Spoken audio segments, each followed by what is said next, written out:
मैं वादा करके जाता हूं, जब तक जोगिंदा का सीबीआई इंक्वायरी सुप्रीम कोर्ट तक लड़ूंगा नहीं होगा, तब तक पप्पू यादव सदन नहीं चलने देगा। ये मैं वादा करता हूं आपको। ये गोबर पर आप जितना भी घी डालिएगा, वहां गोबरे का आएगा। जब जब आपके अधिकार पर हमला होगा, तब तक पप्पू यादव अपनी जिंदगी देने के लिए खड़ा रहेगा। ये वादा करिए, करता हूं मैं आपको। एक भी पूर्वांचल के साथी पर मैं वादा करता हूं, ये बीजेपी के लोग पूर्वांचली विरोधी हैं, ये बीजेपी के लोग बिहार विरोधी हैं, गरीब विरोधी हैं, ये बीजेपी के लोग आसामी विरोधी हैं। और उसका जीता जागता उदाहरण है जोगिंदा। राष्ट्रपति अभिभाषण में यदि पहला कोई लड़ाई शुरुआत होगी तो जुबिंदा के न्याय से शुरुआत होगी। जुबिंदा अमर रहे, अमर रहे। ये गोबर पर आप जितना भी घी डालिएगा, वहां गोबरे का आएगा। इसीलिए आप इस पार्टी के नेताओं से कोई उम्मीद ना करिए जो देश के 140 करोड़ लोगों के लिए खतरा हो जाए, जो हिंदुस्तान के आदिवासी, दलित, गरीब के मनरेगा की हत्या करे, जो हिंदुस्तान की महिलाओं की सुरक्षा न कर पाए, जो हिंदुस्तान के युवाओं को बेरोजगार कर दे, रोजगार की बात न करे, जो हिंदुस्तान के मजदूरों की मजदूरी कम कर दे, महंगाई दुनिया में सबसे ऊपर, पेट्रोल ऊपर, डीजल ऊपर, दाल ऊपर, चीनी ऊपर, सब्जी ऊपर, सबसे महंगा, और गरीबी और मजदूरी सबसे नीचे। कोरोना के समय आदरणीय स्वर्गीय दुनिया के सबसे बड़े इतिहासकार भारत के ऐसे प्रधानमंत्री मनमोहन सिंह जी ने भारत में तब मजदूरों को सबसे ज्यादा कीमत दिया था जिसके कानून को बदल दिया।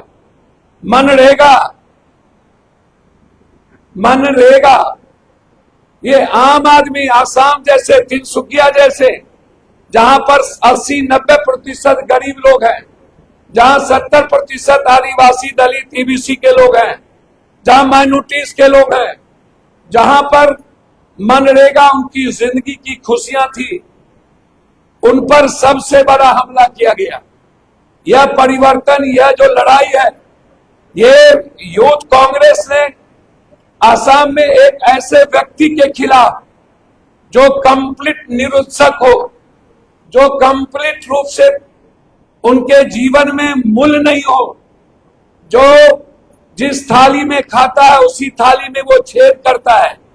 आसाम का उससे बड़ा माफिया मैंने नहीं देखा कभी भारत में। ये सबसे बड़ा भारत का माफिया है यहाँ का मुख्यमंत्री। और इस रावण के खिलाफ, इस दानव के खिलाफ हमारे यूथ कांग्रेस का जो संघर्ष है, यह सैल्यूट है कि आपने आवाज देने की हिम्मत की, आपने ऐसे आसाम के युवाओं के लिए, उसकी चेतना के लिए आगे बढ़े। आपको मैं विश्वास दिलाता हूं, यह भारत की सरकार सिर्फ मनरेगा विरोधी नहीं है, ये हिंदुस्तान विरोधी भी है, ये संविधान विरोधी भी है, ये आरक्षण विरोधी भी है, ये रोजगार विरोधी भी है। आप जहां देखिए आम आदमी, किसान विरोधी। लगभग इस हिंदुस्तान में अब किसान आंदोलन में 900 लोग आत्महत्या किए, इन पर कोई असर नहीं पड़ा। भारत में लगभग यूथ रोजगार नहीं मिलने के चलते आत्महत्या कर रहे हैं। मुद्दों पर ये चर्चा नहीं करते। मध्य प्रदेश में पानी से कितने लोग मर गए, असम में पानी नहीं है, असम में स्वस्थ पानी नहीं मिलता। भारत में सबसे ज्यादा आर्सेनिक, आयरन पानी भारत में है, इस पर चर्चा नहीं होती। जब किसी मुद्दों की बात होती है तब प्रधानमंत्री जी दिग्भ्रमित हो जाते हैं, तब वो डाइवर्ट करते हैं, वो आ जाते हैं बांग्लादेश पे, वो आ जाते हैं कि मैं एक खिलाड़ी को निकालूंगा। मैंने कहा प्रधानमंत्री जी, ये बांग्लादेश हिंदुस्तान का स्वाभाविक दोस्त था।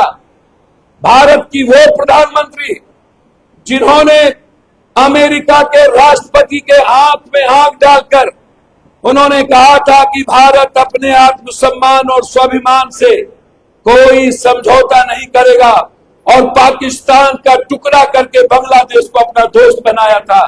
वो था कांग्रेस की झांसी की रानी, वो थी इस भारत की चंडी, वो थी इस भारत की सही मर्द जिन्होंने बांग्लादेश को अपना दोस्त बनाया।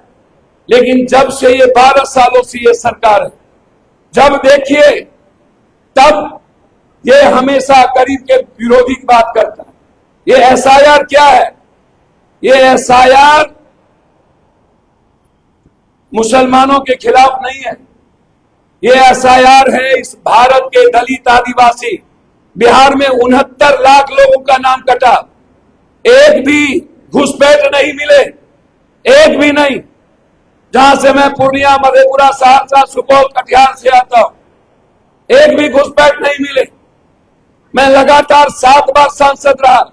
हमेशा मैंने इनसे कहा, जब ये 14 में चुनाव जीते थे तब भी हम इनके खिलाफ लड़े थे और जीते थे हम वाइफ और हस्बैंड। हमेशा इनके विरोध में मैं खड़ा रहा हूं। लेकिन आज एसआईआर को लेकर के मुद्दा क्या है? क्या कारण है? बांग्लादेश में इतने बड़े ये मुद्दा, बंगाल का चुनाव नहीं होता, ये बांग्लादेश का मुद्दा नहीं उठाता। इन्होंने बंगाल के चुनाव को मुद्दा बना दिया। मैं आपको ये बात बता देना चाहता हूं, यदि इनकी हिम्मत है, ये सनातन और हिंदू के जीवन की रक्षा करना चाहते हैं, तो ये बिजली बंद कर दो। क्यों बिजली दे रहे हो? क्यों चावल का व्यापार कर रहे हो? क्यों शेख हसीना को भारत में रखे हुए हो? क्या कारण है कि 3 गुजराती को बांग्लादेश की सारी जमीन, सारा का सारा बिजनेस आप बांग्लादेश को 3 गुजराती को दे दिए? पूरा भारत 3 गुजरातियों के बीच है। ना आसाम भारत में है, ना बॉम्बे भारत में है, ना बिहार भारत में है, ना बंगाल भारत में है, ना मध्य प्रदेश भारत में है, ना राजस्थान भारत में है, ना ही साउथ भारत में है, ना मणिपुर भारत में है। क्या हुआ मणिपुर में? कितने दिन तक मणिपुर चले? आप याद करिए, एक बार भी प्रधानमंत्री हिम्मत नहीं की। हमारी बेटियों के साथ शोषण हुआ। सिर्फ गुजराती, पूरे भारत में 3-4 गुजराती, 5 गुजराती। चले जाइए लंदन, चले जाइए जापान, गुजराती। चले जाइए बांग्लादेश, गुजराती। चले जाइए वियतनाम, गुजराती। चले जाइए ताइवान, गुजराती। चले जाइए चाइना समझौता, गुजराती। हर व्यापार पर कब्जा गुजराती, हवा पर कब्जा गुजराती, मिट्टी पर कब्जा गुजराती, जमीन पर कब्जा गुजराती, आदमी पर कब्जा गुजराती, पानी पर कब्जा गुजराती, तेल पर कब्जा गुजराती, पहाड़ पर कब्जा गुजराती, कोयला पर कब्जा गुजराती, अवरक पर कब्जा गुजराती, हर चीज पर गुजराती। कहां है आसामी? अयोध्या जाइए गुजराती, बनारस जाइए गुजराती, दिल्ली जाइए गुजराती, छोटे व्यापार में जाइए गुजराती, बड़े व्यापार में जाइए गुजराती, सिर्फ गुजराती। यदि हिम्मत है तो बांग्लादेश में इन 3 गुजरातियों की फैक्ट्री बंद कर दो। खेल से क्या लेना देना? अरे तुमसे तो अच्छा बांग्लादेश है जिन्होंने ये हिम्मत दिखाई। हिंदू कप्तान बना करके वो दुनिया को संदेश दिया, ये बांग्लादेश कर सकता है, ये बीजेपी नहीं कर सकता। इतनी नफरत ये करता है, ये मुद्दों को डाइवर्ट करता है हमेशा। इसीलिए आज यहां जो हमारे भाई युवा कांग्रेस अध्यक्ष, ये हंसता हुआ चेहरा, ये हंसता, उसी में हम लोग पागल हो जाते हैं। इसकी मुस्कुराहट इतनी खूबसूरत हो, उसकी आवाज कितनी खूबसूरत हो, मुस्कुराता रहने वाला एक व्यक्ति। एक इधर डेविड, ये डेविड भी, ये दोनों, ये देख लीजिए, इन दोनों से हम भी खूबसूरत हो गए। और यहां बैठे खूबसूरत युवा, आपको समझना पड़ेगा कि आपकी जिंदगी आपके लिए खड़ा है। यूथ कांग्रेस राहुल गांधी और प्रियंका गांधी जी आपके लिए खड़ा है हमारे प्रदेश अध्यक्ष जो उपनेता सदन के हैं, जिनके पिताजी ने इस आसाम के निर्माण में अपनी जिंदगी दी है। आज राहुल गांधी जी ने ऐसे व्यक्ति को आपके अध्यक्ष के रूप में भेजा, लेकिन मुद्दा क्या है? बीजेपी के पास कोई मुद्दा नहीं है। बात चल रही है बुलडोजर। एक ही टीवी पर, चैनल पर बुलडोजर मुद्दा चल रहा है। उजाड़ दो, खत्म कर दो, कहीं आदिवासी को उजाड़ दो, कहीं 1 रुपया में कहलगांव में जमीन दे दो, कहीं 1 रुपया में यहां जमीन दे दो। पूरा का पूरा असम में बिहार, उत्तर प्रदेश, बंगाल, आसामी भाई भाई, ये सब लोग मिलकर जब मजदूरी करते हैं हम बगान में, हमें सही रूप से मजदूरी नहीं मिलती है। सारे चाय बगान पर किसका कब्जा है? मुख्यमंत्री जी के पत्नी का कब्जा है, ये नहीं है? सारा चाय बगान अपने नाम करा लिया ये, और कोई बोलने वाला नहीं। सारी संपत्ति मुख्यमंत्री जी ने अपने लोगों के लिए करा लिया। मजदूरों का शोषण, पूरा अदानी अंबानी जी, असम के एक एक जमीन पर उसका कब्जा। जाति और जमीन की लड़ाई जो यूथ कांग्रेस राष्ट्रीय अध्यक्ष और यहां के युवा अध्यक्ष के नेतृत्व में शुरुआत हुई है, मैं वादा करता हूं ये लड़ाई तब तक लड़ी जाएगी जब तक मजदूरों का सम्मान नहीं मिलेगा और आसामी के जमीन को, अधिकार को जब तक उसको वापस नहीं दिलाया जाएगा, तब तक यूथ कांग्रेस चैन से नहीं बैठेगा। ये वादा आपको है। इसीलिए ये शुरुआत यहां से, आज प्रथम बार आसाम हमें कई बार आने को मौका मिला। जब जब कई घटना घटी हम आसाम आए, जब भी कोई विपत्ति आई आसाम आए। इसीलिए मैं आपसे वादा करता हूं, तिनसुकिया की भाईचारा के लिए भी हम आते रहे।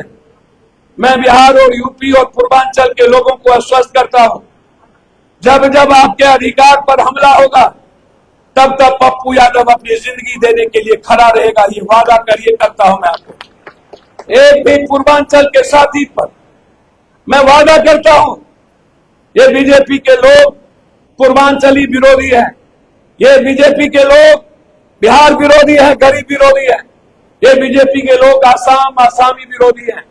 और उसका जीता जागता उदाहरण है जोगिंदा।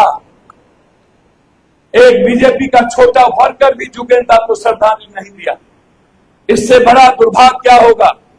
इसीलिए इस प्रथम चरण के इस समापन में मुझे बहुत अच्छा लगा, और यहां से हम लोग शुरू करेंगे और अंत भी करेंगे। जब जब आप हमें बुलाइएगा, 31 जनवरी के बाद मैं वादा करके जाता हूं, जब तक जोगिंदा का सीबीआई इंक्वायरी सुप्रीम कोर्ट तक लड़ूंगा नहीं होगा, तब तक पप्पू यादव सदन नहीं चलने देगा। ये मैं वादा करता हूं आपको। राष्ट्रपति अभिभाषण में यदि पहला कोई लड़ाई शुरुआत होगी तो जुबिंदा के न्याय से शुरुआत होगी। जुबिंदा अमर रहे, अमर रहे।